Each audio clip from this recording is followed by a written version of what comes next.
We're back. We're back. Yeah.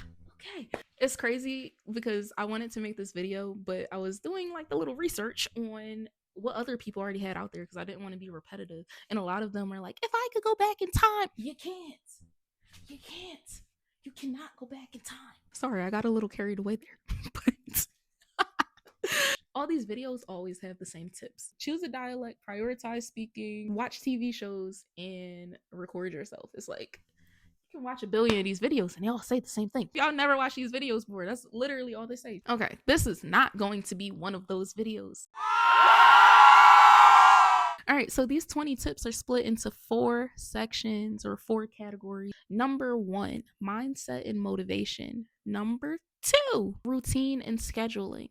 Number 3, learning techniques and strategies. Number 4, resources and tools.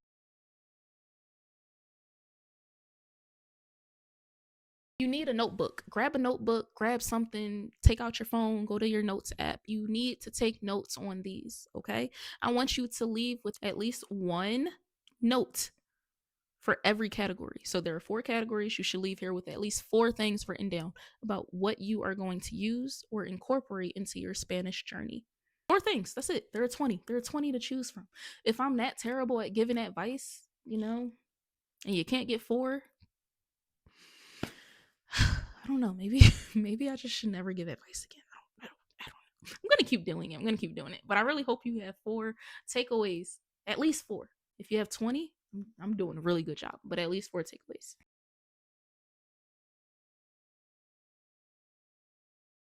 All right, so our first category is going to be mindset and motivation. These are the tips that I have for you to shift your mindset when you are learning a language. Number 1, you have to accept that this is a journey. You cannot focus only on the destination. That means you have to fall in love with studying, with reading, with writing, with listening, with struggling. You have to fall in love with all of that or this will not work. And I know the FSI says 600 learning hours to learn the level 1 languages like Spanish, German, French. No, it's 600 classroom hours. And our teachers are always like, you need to study outside of class. Exactly. So let's just say they take 2,000 to 3,000 hours. You're going to be studying for quite some time. You're going to be learning for quite some time. So that means you need to fall in love with that. You need to embrace that. You need to live in that. You're not going to be fluent overnight, which you already know because you're a smart cookie. Every day that you learn, every second that you spend studying, you are taking in new words, new vocabulary, new content, new everything. It's gonna come. You just need to forget about that goalpost, okay? It's gonna keep moving. Also, because who knows what the definition of fluency is? Are you fluent if you can have a conversation, or are you fluent if you can explain the theory of evolution in that language? There's no real definition of fluency. So you need to think about right now, where you are right now. Where will you be tomorrow? But take your brain, your mind, everything off of that. I want to be fluent. I can't wait to be fluent. Because the space between right now and fluency is quite long, okay? So you need to enjoy all of this goodness without primarily trying to focus on what's going to happen in 2, 3, 4 years from now. If you wait and stall your happiness until fluency, you're gonna hate this. You're gonna hate this real bad. It's not gonna be a fun process. This is a fun process if you let it be fun. So fall in love with the journey. Number 2, for my people that love to scroll Instagram, TikTok, Facebook, whatever you are on, follow some more Spanish speaking influencers. Make some Spanish speaking friends, or make some friends in your native language that are also learning Spanish and follow them. If we are going to be up at 2 o'clock in the morning scrolling, we can be learning at the same time. And if we're not necessarily learning, we can be building our motivation, right? I can say, oh, hey, there's that person that speaks Spanish. Let me turn my sound on. Or, hey, that's that girl that I met in that Spanish speaking club. Right? It builds our motivation to follow content in our target language. Number 3, accept that feeling stupid is just a part of the process. You're going to say things wrong. You're going to be confused about some concepts. Some things don't translate back to English, and That's just the way the cookie crumbles. But we gotta we gotta persevere. But also with this, you need to be willing to accept feedback. Do not tell your tutor, but in seventh grade, Miss Jernigan said that this is how this word is pronounced and this is how I'm supposed to. It's okay. It's okay. We love our high school, middle school, whatever school Spanish teachers we had, but some of the stuff they taught was just not it's not right. And you have to come to terms with accepting that you could have been saying something wrong or understanding a concept wrong for years. It's okay. It's okay. It's okay to grow a little bit. It's okay to take some criticism. It's okay to take some feedback. We just need to be open to it and, start using the new way. Number 4, this is one of the most helpful things I've ever learned. The phrases just 5 minutes or just one page. Those days where you don't feel like doing anything. I don't want to study. I had a long day at work. I had a long day at school. I got to take care of babies. I got to take care of dogs. We don't feel like studying. Tell yourself just 5 minutes. Or if you're reading, just one page. Chances are you'll do more than that 5 minutes or that one page. But if you don't, at least you can say, I studied for 5 minutes or I read one page. Slow progress is better than no progress. Our next category is routine and scheduling. This is how you schedule your day-to-day study habits, study sessions, habits, formed habits, do all that good stuff. Number 5, stop trying to stick to boring routines. This process can be so fun. Like I said, if you let it be fun, you have a grammar book, you have an app. Do not tell yourself, I must spend 60 minutes on this book. I must spend 20 minutes on this app. It's going to get boring so quickly, right? Like I said, this process can take years. Years. And sometimes you're just not going to want to be at a table studying a grammar book. It's just not going to happen. What if you want a digital detox day? You're not going to want to be on that app for 20 minutes. And sometimes the apps don't even work. That's the truth. So do not try to hold yourself to a strict learning plan. Maybe you listen to music one day. Maybe you watch TV another day. Maybe you read a book this day. Maybe you find a new app this day. Maybe you just go to a Mexican restaurant and practice ordering in Spanish, right? Maybe you take a bachata dance class or a salsa dance class. Make this experience fun, okay? I don't care what anybody says. I do care what y'all say, but I don't care what anybody says. Studying a grammar textbook every day is not fun. It might be helpful, but it's not fun, okay? It's not fun. And I love grammar. I lived in my grammar book for 6 months. I'm going to make a separate video about my Spanish journey, but I lived in this book for like 6 or 9 months. Like it happened. I swear by that book. It's on the cover, but it didn't really help me fall in love with the learning process because I felt like I needed to do these exercises. I needed to get to this page. I needed to master this chapter, when sometimes the book is not even enough itself. For some things, I had to watch YouTube videos. I had to go to iTalki and find a tutor for. Change up your learning routine, okay? Number 6, journal in Spanish. Journal, you have to write. You have to write, okay? Even if you don't like writing, even if you're like, I just want to speak, you need to write. So, journaling in Spanish is something I got from a creator named Joe Franco. She has this amazing book. It's called Fluentish. So, in this journaling experience, you are using the words that you would naturally use in English instead of being on an app and learning the horse is running across the beach. Amazing, but how many times do you actually want to say that? How many times do you see a horse running across the beach? If you do often, I'm jealous of whatever life you're living right now, but most of us are not doing that. But you can say, my favorite part of the day is when I can go for walks on my break. Do you know how to say that yet? If you don't, pick up a book, start writing, okay? You need to learn how to say the things that you actually say and think. It's your language. And obviously, when you first start writing, you're not going to know every word. Have a translation app open. When I first started writing in January of last year, I could only write maybe 3 sentences, and every other word I had to translate. I just circled them so I would know, like, I actually had to look this up, and then I would write the rest in the Spanish that I thought sounded good. And then I would open my Spanish app. And you know how your phone has like a little microphone at the bottom? Hit that and just read whatever you wrote, but in English. So then when you hit enter and it does the translation for you, it shows you how it should look in Spanish. Then I went back to my book and I just made those corrections. This whole process probably took like 30 minutes. But again, very fun learning. And you're learning grammar, you're learning vocabulary, you're learning all the stuff that you need to learn without actually using a grammar book or sitting in a class. Okay. Oh dang, I forgot to add that tip. This is a side tip. Don't take the classes. Do not take the classes. You pay for a class, you will learn as quickly as the slowest student. Don't do it. Don't do it to yourself. No group classes. That's what I meant at like schools and stuff. But we'll have another conversation about that. Number 7, find a study buddy or a tutor and use them.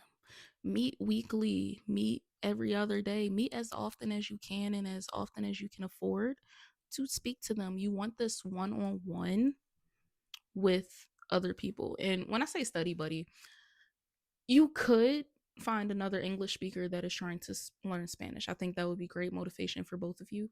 But the other part of this is to find a person that's trying to learn English that already speaks Spanish, so that if you talk on the phone, you talk on Zoom, or you text, they can talk to you in Spanish and you can talk to them in English, or vice versa if that's how you want to practice. Maybe both of your Spanish and English levels are close to each other, so y'all actually want to focus on one language on Mondays, the next language on Tuesdays. Whatever. Find somebody that you can talk to. This does not have to be a lonely process. It doesn't have to be boring. This is like the 5th time I'm saying this. It does not have to be boring. Just make it enjoyable and make friends along the way. One of the best things about learning a language is how many connections that you make from it. They always say that learning a language builds empathy. It doesn't happen if you don't talk to people. Okay, so talk to people, let people be a part of your journey. Number 8, this is not talked about enough. I have to sneeze. Hold on. Okay. Number 8, this is not talked about enough. You need to make a solid roadmap for when you hit level A2. I'm going to repeat that. Make a solid roadmap for when you hit the level A2. Now, you can do this by yourself. You can do it with ChatGPT. You can do it with a tutor, whatever you choose. But for me, in my personal experience, I feel like A0 to A1 is the easiest, right? We all learn the same things. We learn our colors, days of the week, numbers, seasons. We learn all that good stuff. When you come out of that super, super, super beginner part, there are so many things that you can learn that it can be overwhelming. And I remember it took me 6 months to go from A1 to A2. It was around July of last year. I hit A2, and my tutor was just talking to me about a lot of different topics and subjects. And I was at different chapters in my grammar book learning about different topics and subjects. And then I was seeing things on YouTube that could help me with different topics and subjects. Yeah, that didn't work out. I felt like I didn't learn a thing from like July to September, and then in October I was just like, I don't want to study anymore. I don't want to do this. It's too much. It's too much.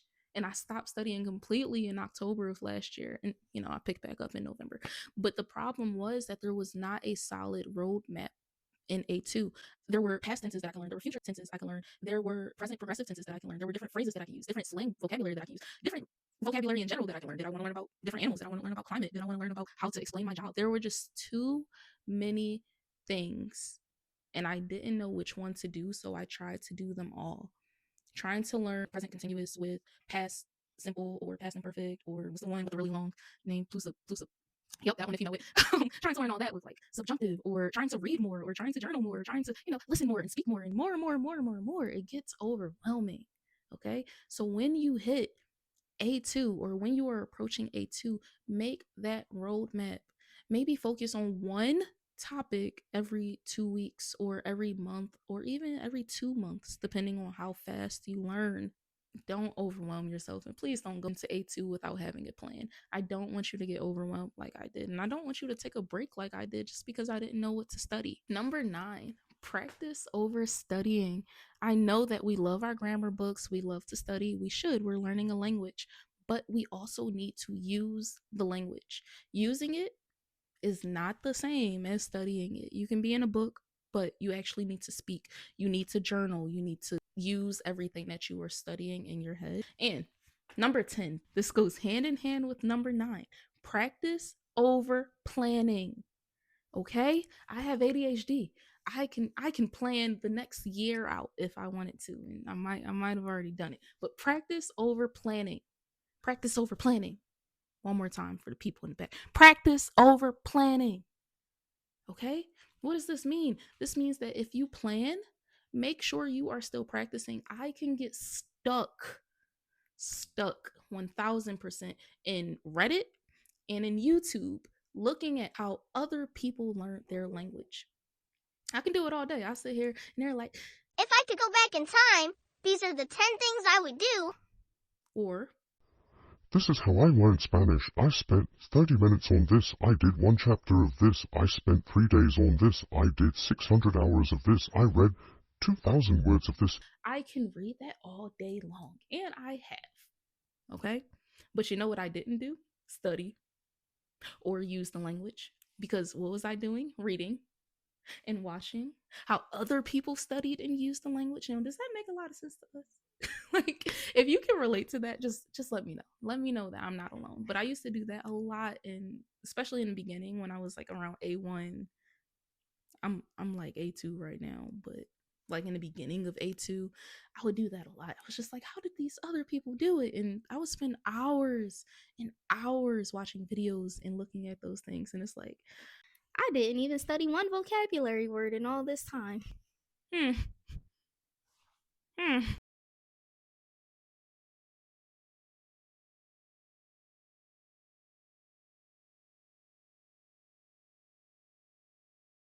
Category number 3, learning techniques and strategies. Number 11, focus on listening from day one. I don't care. I don't care what everybody else said. I don't. I do, but I don't. I don't. You need to listen. There are people that are like, You need to speak from day one. yeah, this is whatever. It's too debatable. Listen from day one, okay? There is this amazing, amazing website called Dreaming Spanish. You can separate the videos from sub beginner to intermediate to advanced. If you are on day one of learning this language, go to the sub beginner videos. It doesn't matter what accent you choose because you're really not going to know that much. Watch the videos. They are literally like adult Sesame Street with the with the beginner videos. The topics are more adult focused. You can learn about different places in Mexico, Colombia, Spain, learn about different historical events, play games. It's for adults. I do not want to sit here all day and watch Peppa Pig. It's boring. Sorry. I do not want to sit here all day and try to watch freaking Money Heist because I don't understand it. Listen from day one. From day one, if I found Dreaming Spanish in September. I have listened to I think 150 hours of their content so far. And my listening skills, oh my gosh. Like now my tutor talks to me so quickly and I'm like, yep, I understand everything. So the thing about Dreaming Spanish is they try to teach you how we learn English. It's how we learn English. People spoke to us. We watch Sesame Street. We watch Caillou. This is kind of that, but it's for adults. Okay. Okay. You will pick stuff up. And the whole point is you're not supposed to use the website to actually never mind. They'll tell you. They tell you. When you make an account, they tell you how to use the website. I'm not gonna do it. Not gonna do it. But definitely worth it. And it's free. It's free. It's free. Number 12, it's super short. Do not watch TV with English subtitles. You will read more than you listen. It is a complete waste of time. And yes, y'all can go to the comments. You could be like, Cece, you're wrong, because this is how I learned. it's a waste of time. It's a waste of time because you're going to read. That is what we do. Especially if it's in English, you're going to read. You're going to read. You're not going to be listening to anything. And especially if you are watching something where there are native speakers speaking at a very natural pace, which is super quick to people that don't know the language. For example, Money Heist. You're trying to watch Money Heist or Breaking Bad or any of the, super popular shows, and you're just like, well, I'm still learning. I'm just going to put English subtitles on it. you're not learning a thing. You're not learning. Just in case you disagree, you're not learning. No subtitles. No English subtitles. You can use Spanish subtitles because you need to learn how to read in Spanish, but no English subtitles. I'm watching you. Number 13. Lucky number 13. Memorize high frequency sentence starters. These are words that you would use to start off sentences. For example, most of us know me gusta. That means I like. So then you can input any verb that you want after that, and you have a complete sentence. Me gusta caminar. Me gusta hablar. Me gusta limpiar. Now for some sentence starters. If you have your notebook, please write these down. Creo que, me gustaría, estoy pensando en, no sé si, no tengo tiempo para. Number 14, memorize high frequency phrases. Now, high frequency phrases are phrases that you can learn and study that when you memorize them, you don't really have to do all the extra work of, oh, this is the grammar in it, this is how this word is supposed to be in the sentence. No, you just memorize the entire phrase so that when you need it, you have it. For example, puedes repetirlo. Déjame pensarlo. No tengo ni idea. No estoy seguro. ¿Cómo te fue? Tengo una pregunta. Number 15, spend more time shadowing. Shadow. Literally play a video, pause it every 10 to 15 seconds. I have a short about shadowing and how to do it. Play a video, pause it every 10 to 15 seconds, repeat what they said. If you were just now starting, pause it every 5 seconds. Who cares? Except for your space bar. Don't break it. Just because you think something sounds a certain type of way in your head does not necessarily mean that that's how it sounds. This goes back to just because your 7th grade, 9th grade, 11th grade Spanish teacher told you something does not mean that 1, they were right, or 2, you remembered it correctly after all this time. Okay. Number 17. I think this is 17. Yes. No, it's number 16. So sorry. Number 16. Learn filler words a lot sooner. Okay. Just the words that you can say followed by a ... You're not going to know the answer to everything, and you're going to need to think. We're going to need to think. We gotta think. We gotta think. We gotta use this thing. Pensar. You gotta think. Like pues, which means well, ... Well, Pues, supongo, I suppose. creo que, ... I believe that. Those words. Number 17, the Misner Technique. This is a technique that a lot of actors and actresses use in order to memorize their lines. The basic premise is that if you keep repeating something over and over and over again, you'll remember it and be able to use it a lot easier. If you would like to learn a phrase such as everything is going to be okay, you would translate that phrase into Spanish, and then you would keep repeating the Spanish phrase for it. So then when you are in that situation where you need to say this thing, you already know how to say the entire phrase or sentence. For example, if you want to say everything is going to be okay, todo va a estar bien, all you would keep doing in order to memorize this phrase is repeat it with the Misner technique. Todo va a estar bien, todo va a estar bien, todo va a estar bien. And when we say things 3 to 5 times fast, we start to mess up. It's okay. It's okay. As long as you know how to say it in your head, because when you're actually using it in situation, you're not going to say it 3 to 5 times fast. It's okay. All right. As long as you are learning how to say it, you're memorizing it through repetition. Todo va a estar bien, todo va a estar bien, todo va a estar bien, todo va a estar bien. And our final category is resources and tools. I only have 3 tips in this category, but inside the tips, there are a lot of other tips. Number 18, use better apps. We already know all of the apps that everyone says is good versus bad. I'm just going to send you some more just in case you don't necessarily know these ones right off the bat. Okay. Number 1, I don't really have to go through it again, but Dreaming Spanish. It is not an app right now. Well, they have an app. It's in the beginning stages, but for the most part, use their website. It's perfect, dreamingspanish.com, for listening practice. Number 2, iTalki. iTalki is the best app for language tutoring. It is cheaper than Preply on average from what I have seen from the tutors. So you can find a tutor from $5. You can find a tutor at $60. Completely up to you. But this is my caution for this app. There's nothing wrong with the app itself. I just want you to treat finding a tutor kind of like how you would treat dating. You're not going to marry the first person that you go on a date with. If you did, congratulations. But for most people, you know, you need to go on a few dates, meet a few people. So for me personally, I had to try, I think, 9 tutors before I found the tutor that I've had for the past year. Now we meet once or twice a week and she's amazing. But that initial period was a little frustrating. But I just had to tell myself, you know, it's like dating. You're going to find a friend and a teacher in the same person. You want it to be somebody whose accent you like. You want it to be somebody who actually has good resources for you. And you want it to be somebody that you can actually trust and who makes you feel comfortable. Test out different people. Don't get too frustrated if the first few people don't work out or if they're not your vibe. If they're not your vibe, don't keep paying for them.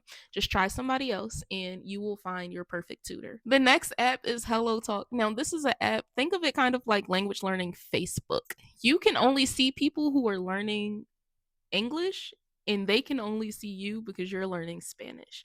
So everybody that you see on there will be a native Spanish speaker who is also learning English. So every encounter that you have on there, every conversation that you have is basically a language exchange. And this is how you meet people in other countries and build those lasting relationships. It's an amazing app. There is a free and a paid version. I love this app because when people send you messages, you can automatically translate the messages, audio messages and text messages alike. There are chat rooms with people speaking, and you can hear sometimes people are nervous to speak, but they're doing it. It's a highly supportive community. And again, some people treat it like it is a dating app. So if you don't want to date, say that. Just make sure you put your boundaries out there and enjoy the app for what it is, an amazing language learning resource. My next app recommendation is Anki or Anki, depending on how you pronounce it. It is an app for learning vocab or memorizing vocab. It uses spaced repetition technology in order to help you learn vocabulary. I love it because it's super easy to use. You can use it in 30-second bursts or 10-minute bursts, whatever you want. If I am in line at a store or if I am at work and my mind is just going off a little teeny bit, you know, I open my phone and I go to Enki and I study for 1 to 2 minutes, depending, and I learn a lot of vocab that way. The next app is Language Transfer. Now, this is an app for complete beginners of Spanish. It basically shows you how you can understand a little bit of Spanish vocab through the lens of an English speaker because the languages are very similar. So this is an app. You'll learn that a lot of words in Spanish are exactly the same spelling as the words in English, just with a little pronunciation difference. And yeah, it's a great app for transferring the language. See what I did there? It's called Language Transfer. Number 19, skip the boring children's books. Now everybody says if you want to read, grab the children's books. Okay, this is kind of like the TV show thing. Not all children's books are interesting, right? The children's book that I found interesting, which you can also call like the teenager's book, is Diary of a Wimpy Kid. I will stand by this. I've tried so many books in Spanish and I'm just like, either they're so easy that I just am not interested because they're for toddlers, or they're hard and I'm like, oh, I just don't understand it. Diary of a Wimpy Kid is that perfect middle. And I love the way the book looks because the words are spaced out, the lines are spaced out, they have pictures, you can take notes. It's practically amazing, okay? And there are like 20 books. There are 20 books. So if you love Diary of a Wimpy Kid or if you loved it in high school, go try it in Spanish. Number 20, use ChatGPT for language learning. Now, a lot of us use ChatGPT for everything: grocery lists, movie recommendations, therapy. Okay? No shame in this game. ChatGPT is amazing. ChatGPT is amazing. Why not use it for language learning? So, with ChatGPT, here are a few ways that I practice my language. You can use it to help you make a study plan. You can use it to assign yourself Spanish homework. I love homework. I'm a nerd. So sometimes I ask ChatGPT, "Hey, send me homework assignments to complete each week. Monday, Tuesday, Wednesday, Thursday, and Friday. Send me 5 homework assignments focused on listening, speaking, writing, whatever you want." That's one way to use it. Another way is to use ChatGPT to have conversations. Sometimes I'll tell ChatGPT, let's have a 30-minute Spanish conversation, but do not send me long paragraphs. Send me regular text messages like you're my friend and only use language that an A2 to B1 student can understand. And if I send send you something with mistakes, don't correct me after every message. Correct me after every 5 messages so that it does not disrupt our conversation flow. Now, that's very, very helpful. I love it. Another way I use ChatGPT to help with my language learning is because I told you before, I journal in Spanish. Sometimes I send a picture of my journal entry to ChatGPT and I say, hey, send me the strengths and the weaknesses of this journal entry and tell me what I should focus on next time. Amazing. Amazing. So those are 3 ways to use ChatGPT for your language learning. I'm sure you'll come up with some more. All right, y'all, we have reached the end of this video. When you write something down, you are more likely to follow through with whatever it was. So in the comments, I want you to write, I commit to, and I want you to fill in that blank with 1 to 2, if you're feeling fancy, things that you took away from this video that you are going to start implementing in your Spanish learning journey. For example, I commit to using the Misner technique in order to remember certain phrases. I commit to following more Spanish content creators on Instagram and unfollowing some of the accounts that I really don't need to be seeing at 2 o'clock in the morning. I commit to signing up for one of those applications and using it because it definitely seems like it can help me in my Spanish learning journey. All right. So that is what I want you to do for yourself. You are your own accountability partner right here and right now. So comment below, I commit to blank. What is your commitment for the rest of this process? And if you like this video and you would like to support me in my language learning journey and get some more tips and tricks for yours, please subscribe to my channel. I cannot wait to connect with you in the comments, and I hope that you have an amazing rest of your day. And don't forget to stretch if this is your 5th YouTube video of the day. Bye, and I will see you next time.